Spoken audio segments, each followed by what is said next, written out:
we are actually, having gone from being a brand that was very much the establishment, with the advent of smartphones, now find ourselves very much the challenger to a world that is dominated by Apple and Samsung. And those sorts of things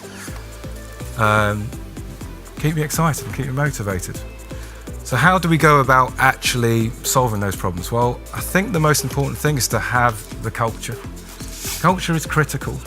If you're going to be an agency that can deliver creativity across the entirety of the customer experience, then you have to believe it. And we've always had this belief from the start that it only works if it all works. Okay, well, I guess the enemy is just good, isn't it, really? What's good? What's a good customer experience? I wish mine was described as hardcore, by the way. That's wicked. Yeah, hardcore. But I think the problem in every environment, particularly as a creative, is, what's good? What's a good customer experience? Can you tell me now? Go on, anything.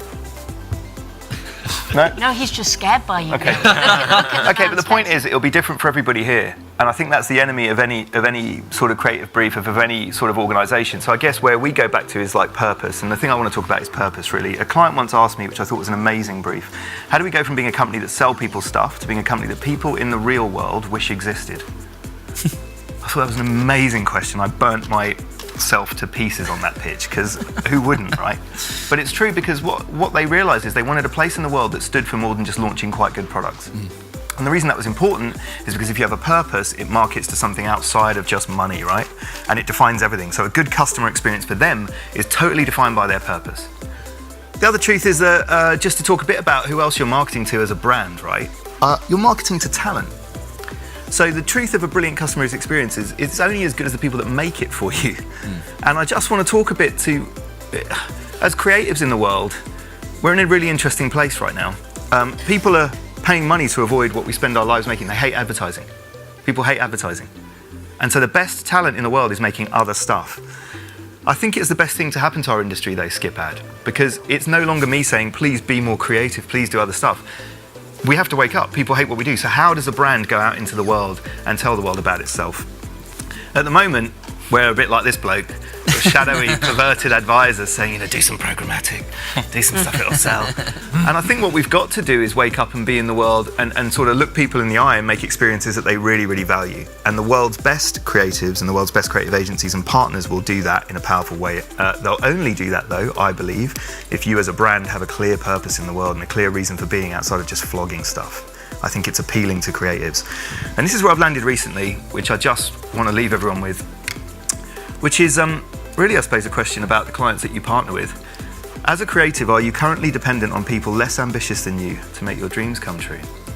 We spend hours and hours and hours thinking with our brand partners about brilliant things that should exist.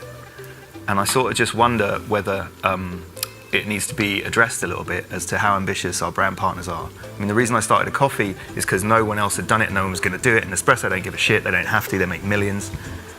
And if you ask people permission too much, you get into that place where you're just asking permission. And so I guess what I'm saying is, if you're a brand and you want the world's best creatives to work on your business, you have to define a purpose that excites them.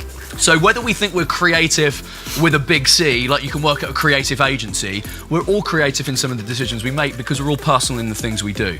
And the challenge we have is that brands are only made up in our heads, right? All brands are intangible. So it's only made up in our heads, and we create all these things that brands put out and we craft them in our minds to be something that has meaning for us. And so, you asked a good question. What does it mean? What's a good experience, a good customer experience for someone? It's different for everybody, right? It's different for how everybody works. So, failure is trying to please everybody. And I think, look, as long as you're doing it with a human-centered design understanding in your head for the customer that fits with your brand, like your client has to obviously sign off on it. Do it for the right purpose. Don't try and do it for everybody involved just because it tries to tick all the boxes, because you're going to fail.